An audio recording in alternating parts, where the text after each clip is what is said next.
This is Bakong Temple, and it is fantastic.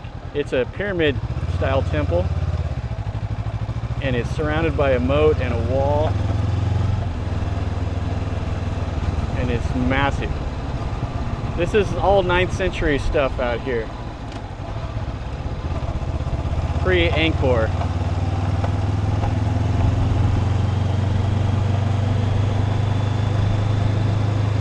And there's monkeys and stuff like that all around.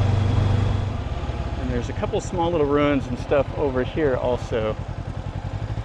But this Bakong Temple is the highlight. Check that out. Yeah, I did a video of this temple here my last trip to Cambodia. So I'll pin a comment to it if you want to see this temple. It is amazing. And there's another little temple.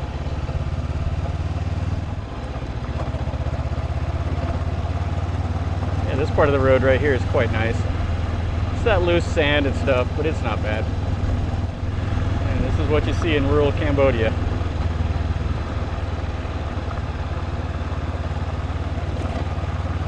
And the road, or the whole countryside, is just completely just sun-baked.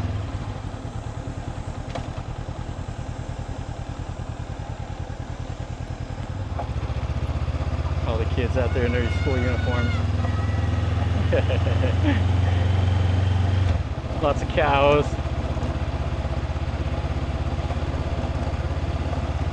All the two-story houses. Yeah, during the rainy season, this is all mud.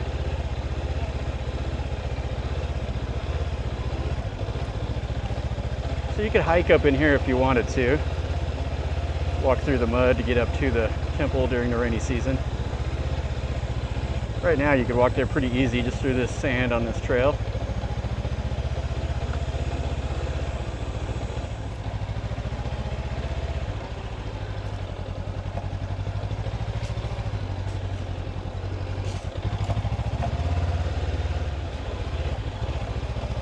There's nobody around here, just all these trees.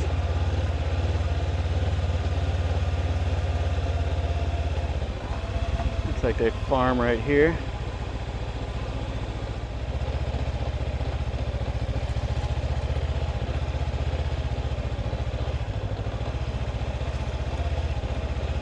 Yeah, the sandy road is quite treacherous here. You got to be alert.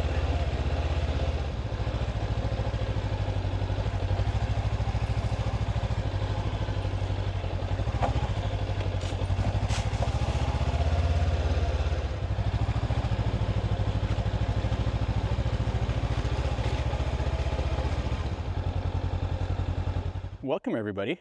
Today's video finds us out here in the middle of nowhere. We're not really out here in the middle of nowhere. Where I'm standing right now used to be a moat around a 9th century Khmer temple. So this one is a temple that's kind of unremarkable when you first look at it, but it's kind of interesting because there's only 3 towers left. The moat is pretty much filled in. They use it for farmland out here. It's just off the beaten path, and I'll try to show a little bit of the video coming into this temple. The trail is not for the faint of heart, and it would be impossible to get over here by motorcycle during the rainy season. I know that because I came here last year and it was basically just a swamp. So anyway, let's look around here at this temple. I'll tell you a little bit about it, and we'll enjoy the video.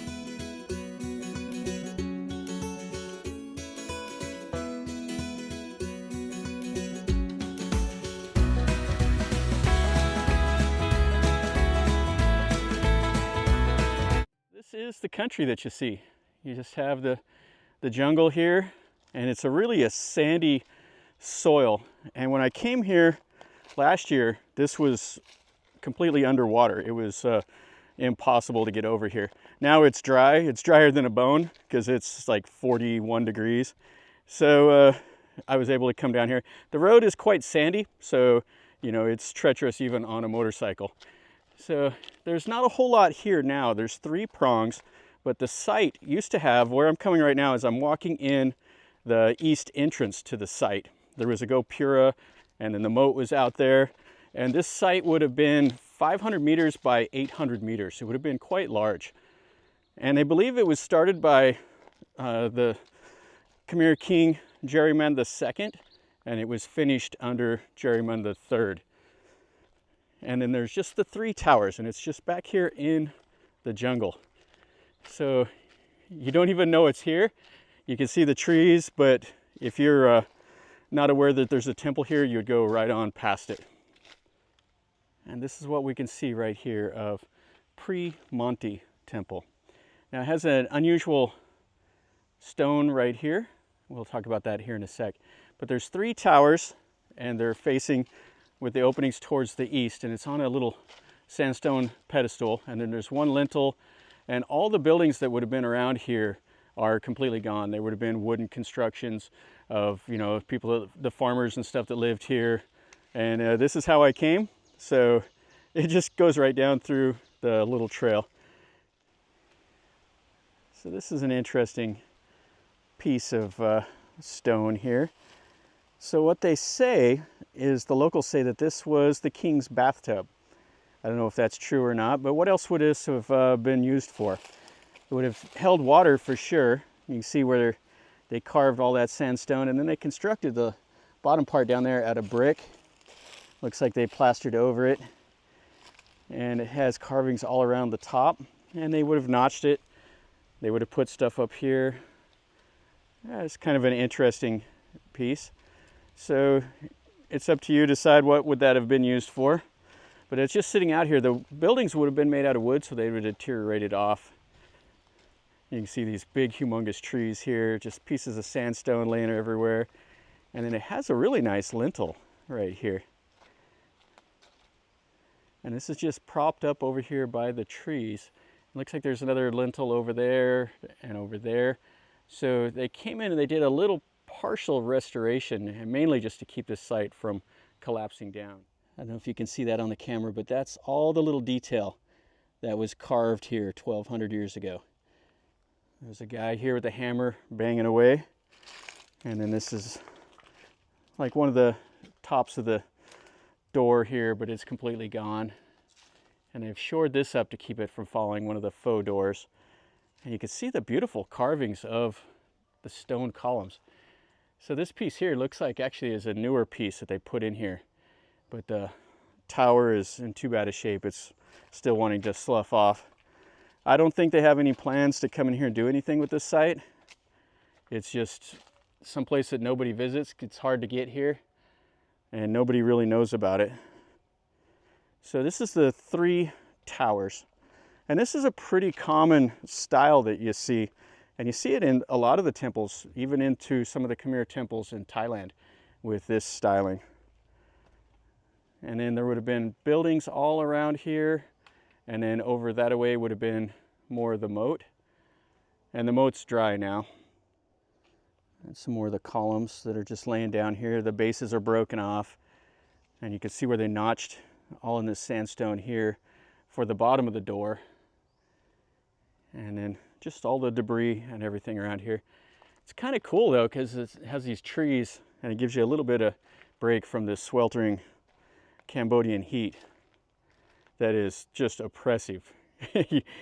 If you're watching this at home and you're sitting there in your air conditioning, you can't really appreciate how hot it is here. It is just insane. And I've been to Cambodia many times. You just can never get used to this heat. I've talked to many of the Cambodians and they say that, you know, they are born here in this and it's still hot for them. But you can see just what's left of these 3 towers. And that one there is about to come down. And then this is a lintel that they're not doing anything with. And then they've restored that. It's just the raw sandstone. There's no carvings in it. And then another little piece of the lintel over here, and just some more of the debris. Yeah, this site is in really bad shape, but I thought I'd come over here and take a look at it. And what's cool is you can see how they notched all these. And these are the stairs that would have went into it. One of the 3 groups here. So how many hundreds of thousands of feet climbed up these stairs to come over here to pray, do their thing? And this is a testament to workers that carved these stones. They hauled them in from the Kulin Mountains and they built these buildings out here. And now there's no one here to enjoy it. that'll finish up our video over here at this Prei Monti temple. This is a 9th century ruin just out here in the jungle, completely forgotten about, but we got to see it today. So hopefully you enjoyed it. If you did, smash the like button. If you're new to the channel, subscribe. This is what I do. I just show you things that interest me, and if it catches my fancy, I go make a video of it. Nothing scripted, just me out here wandering around with my camera. And I tell you a little bit about what I know. So if you do know more, leave me a comment down below. Tell me, because I like to learn more also. Plus the people that watch it can read the comments and learn. And subscribe, stick around. And until next time, from over here in Cambodia, remember, life is a journey. Until next time, enjoy.